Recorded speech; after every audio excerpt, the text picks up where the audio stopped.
Red is the most emotionally intense colour. It's a colour of blood, danger and love.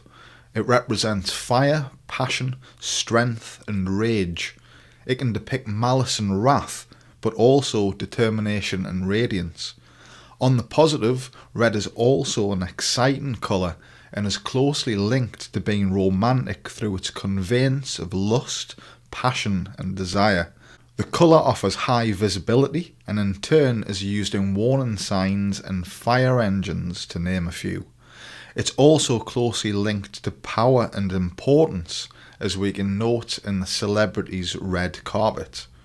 Red has great polarising meaning towards a positive or negative, dependent upon culture and application.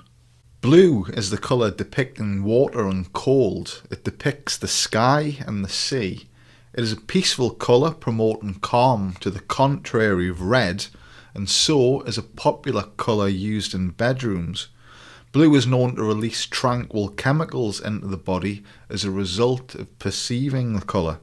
In certain circumstances, blue may depict depression, but on the flip side is also an effective colour to depict loyalty. Blue also depicts freedom, imagination, sincerity and wisdom. It's known to slow down the metabolism of the body and also acts as an appetite suppressant. Blue is regarded as a corporate colour and is often seen second to black to depict power and importance.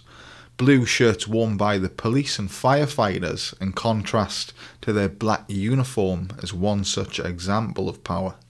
Yellow depicts the sun and happiness. It's fresh, vibrant, energetic, optimistic and joyful.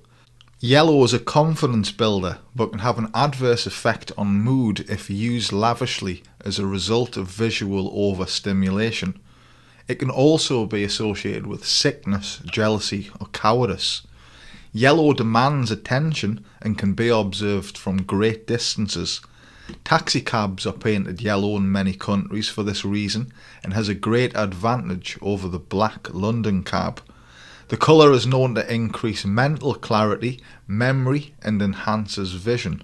Yellow is often seen as a colour of spring in that the colour is hosted by daffodils.